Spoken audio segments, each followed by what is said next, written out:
योग संगम, आत्मा का परमात्मा से, योग संगम, ध्यान का साधना से, योग संगम, रोग मुक्त काया से, योग संगम, शरीर, मन और आत्मा से। सुनिए हमारी विशेष कार्यक्रम श्रृंखला योग संगम, सिर्फ अपना रेडियो 96.9 FM पर।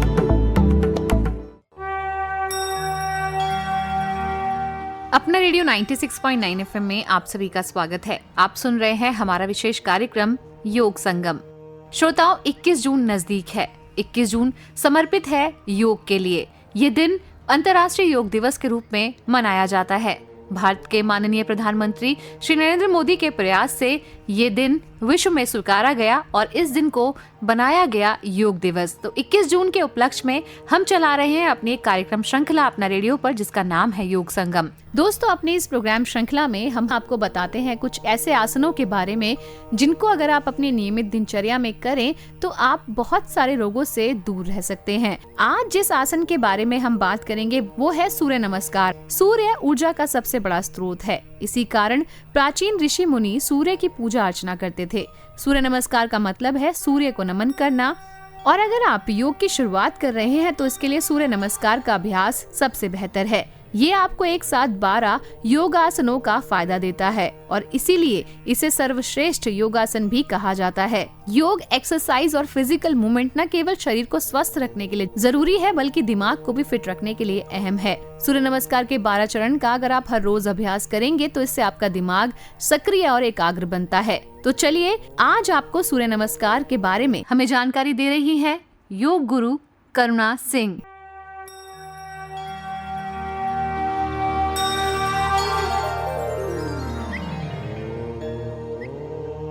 नमस्कार, मैं योग गुरु करुणा सिंह अपना रेडियो FM के श्रोताओं को हार्दिक धन्यवाद व्यक्त करती हूँ, जिन्होंने मुझे यहाँ आमंत्रित किया योग संदर्भ में जानकारी साझा करने के लिए। आज हमारी चर्चा का विषय है सूर्य नमस्कार, जिस पर हम विस्तृत जानकारी आप लोगों से साझा करेंगे।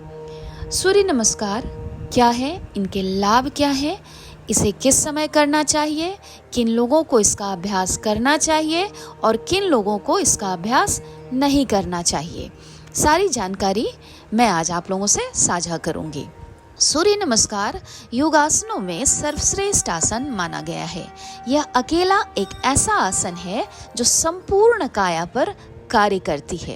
इसका अभ्यास अगर हम दैनिक अपने दिनचर्या में शामिल करते हैं तो हमारा शरीर स्वस्थ होता है, चेहरे का तेज बढ़ता है और हमारे शरीर में किसी भी प्रकार की कोई व्याधि है वो धीरे धीरे समाप्त होने लगती है। 8 साल से लेकर 80 वर्ष की आयु तक कोई भी व्यक्ति जो स्वस्थ है वो इसका अभ्यास कर सकता है। सूर्य नमस्कार के पीछे का साइंस क्या है, ये मैं आपको समझाती हूँ। सूर्य नमस्कार की सिर्फ विधि ही जानना आवश्यक नहीं है, इसके साइंस को भी आप जानने का प्रयास करें। योगा एक स्पिरिचुअल साइंस है।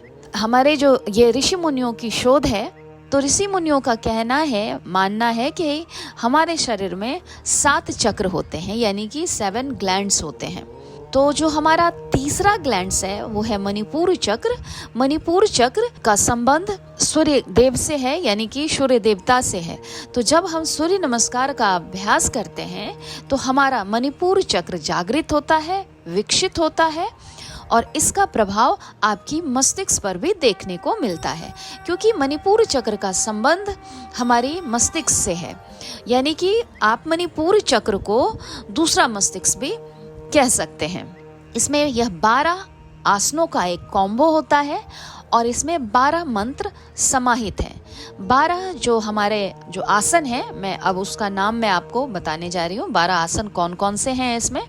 पहला प्रणाम आसन, दूसरा हस्तोत्तान आसन, तीसरा पादहस्तासन, चौथा अश्वसंचालन, पांचवा दंडासन, छठा साष्टांग नमन, 7वां भुजंगासन, 8वां पर्वतासन, 9वां अश्वसंचालन, 10वां पादहस्तासन, 11 हस्तोत्तान और 12 फिर से प्रणाम आसन है, यानी कि आप प्रारंभ भी प्रणाम आसन से करते हैं और समापन भी आप प्रणाम आसन से करते हैं।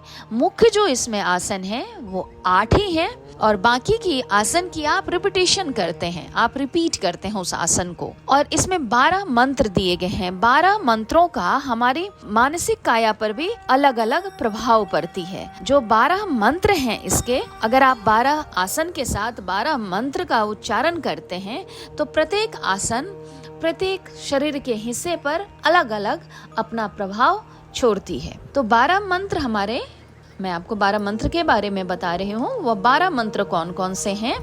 ओम मित्राय नमः, ओम रवे नमः, ओम सूर्याय नमः, ओम भानवे नमः, ओम खगाय नमः, ओम पुष्णे नमः, ओम हिरण्यगर्भाय नमः, ओम मरीचाय नमः, ओम आदित्याय नमः, ओम अर्काय नमः, ओम भास्कराय नमः, ओम सूर्याय नमः। इस तरह से 12 मंत्र हैं जो कि आपकी मानसिक काया को स्वस्थ करती है। जैसे आपने देखा होगा कि हर स्कूल में सूर्य नमस्कार अनिवार्य रूप से बच्चों को कराया जाता है। वो इसलिए कराया जाता है कि बच्चों की मानसिक काया इस मंत्र के उच्चारण से, इस आसन के उच्चारण से स्वस्थ हो सके और पढ़ाई में बच्चों की एकाग्रता बढ़ सके। इसके लाभ क्या क्या हैं? सबसे पहले तो मैं इसके लाभ के बारे में आप लोगों को बताती हूँ। इसका लाभ जो है, इससे हमारी पाचन तंत्र बहुत मजबूत होती है। जिन लोगों को हाइपर एसिडिटी की प्रॉब्लम होती है या जिन लोगों का पेट फूला हुआ रहता है, अपच की समस्या रहती है, वो अगर इसका अभ्यास नियमित रूप से, इस आसन का अभ्यास नियमित रूप से करते हैं तो निश्चित रूप से कुछ ही दिनों में उसकी पाचन तंत्र जो है वो दुरुस्त होनी शुरू हो जाती है। दूसरा लाभ इसका ये है कि जब आप इसका अभ्यास करते हैं तो आपने देखा होगा कि कुछ लोगों की शरीर बहुत बेडोल होती है। ये शरीर को सुडोल बनाता है और शरीर में मजबूती प्रदान करता है। अगर इस आसन को आप नियमित रूप से आप इसका अभ्यास करते हैं तो इससे हमारी लीवर मजबूत होती है, हमारी किडनी पर इसका सकारात्मक प्रभाव पड़ता है, हमारे लंग्स पर इसका प्रभाव पड़ता है, आपकी भुजाएं मजबूत होती है, आपकी जंघा मजबूत होती है इस आसन के माध्यम से। आपने देखा होगा कि कुछ लोगों की दिनचर्या बहुत खराब होती है। दिनचर्या खराब होने की वजह से लोगों के शरीर में टॉक्सिन जमना शुरू होता है। अगर आप इस आसन को आप अपनी दिनचर्या में शामिल करते हैं तो आपका शरीर धीरे धीरे डिटॉक्स होता है, स्वेटिंग के माध्यम से और ब्रीदिंग के माध्यम से। क्योंकि जब हम इनहेल करते हुए दोनों हाथों को पीछे की ओर ले जाते हैं तो आपकी लंग्स, आपकी डायफ्राम पूरी तरह से खुलती है और ब्रीदिंग, जो श्वास प्रश्वास की प्रक्रिया है, वो उसका संचालन पूरे शरीर में स्वतः रूप से हो जाता है। किन लोगों को इसका अभ्यास नहीं करना चाहिए? जिन लोगों को, जो लोग हार्ट पेशेंट हैं या फिर जो महिलाएं गर्भवती हैं या फिर जिन लोगों को गंभीर समस्याएं हैं, उन लोगों को इसका अभ्यास अपने योग गुरु की देखरेख में या फिर बहुत सावधानी के साथ इसका अभ्यास करना चाहिए। यह सिर्फ आपकी शारीरिक काया को ही स्वस्थ नहीं करती। जब आप मंत्र का उच्चारण इसमें समाहित करते हैं तो ये आपकी मानसिक काया को भी धीरे धीरे स्वस्थ करने लगती है। सूर्य नमस्कार सिर्फ एक आसन नहीं है, यह एक ध्यानात्मक आसन इसे माना गया है।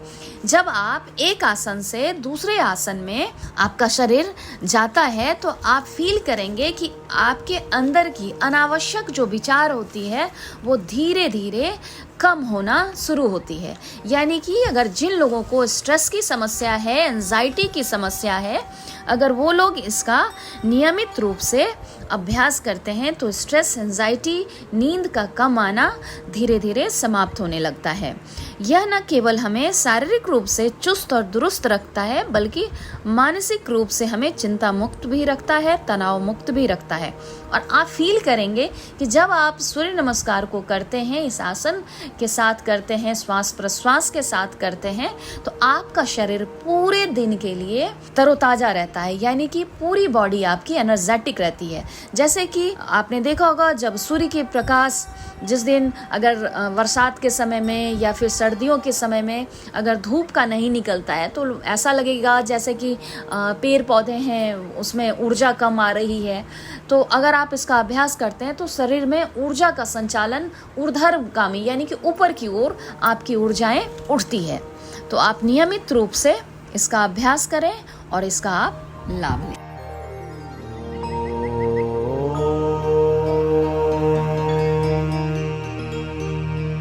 तो दोस्तों, आज के इस योग संगम कार्यक्रम में इतना ही। सुनते रहिए अपना रेडियो 96.9 FM। कविता शर्मा को दीजिए अनुमति। नमस्कार।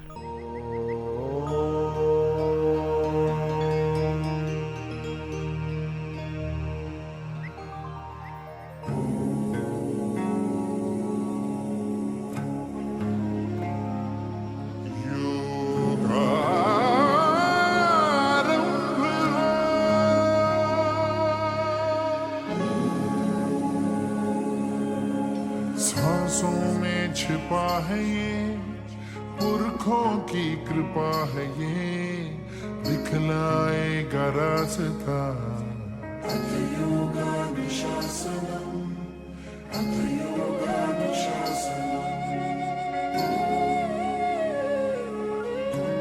दुनिया में प्रसिद्ध जो, अपने आप सिद्ध जो, रखना इस पे आस था।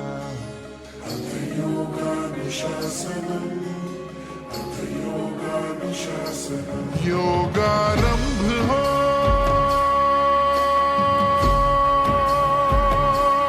योगारंभ हो,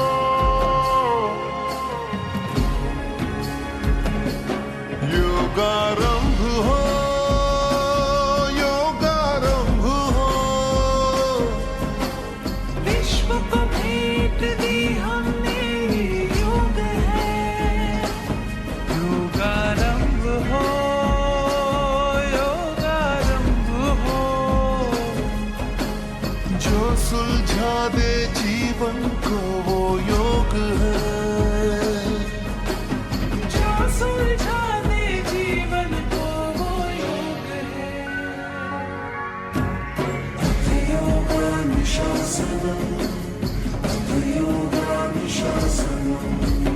बुद्धियुक्तो जहाति उभे सुकृत दुष्कृते, तस्मात् योगाय युज्यस्व। योगः कर्मसु कौशलम्, योगः कर्मसु कौशलम्। अथ योगानुशासनम्, अथ योगानुशासनम्।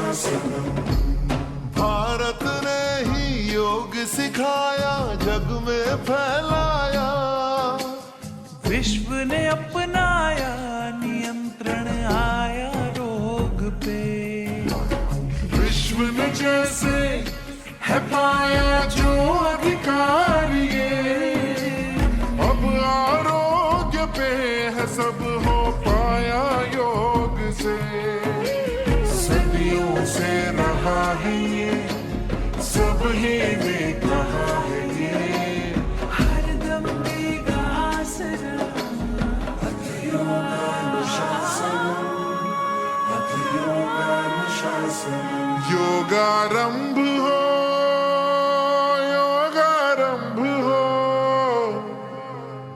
ये शरीर और मन का संजोग है। योगारंभ हो, योगारंभ हो। जो सुलझा दे जीवन को वो योग है। जो सुलझा दे जीवन को वो योग है।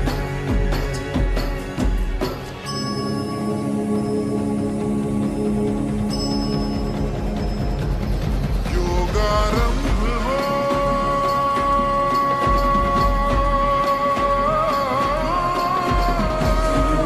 योगानुशासनम्,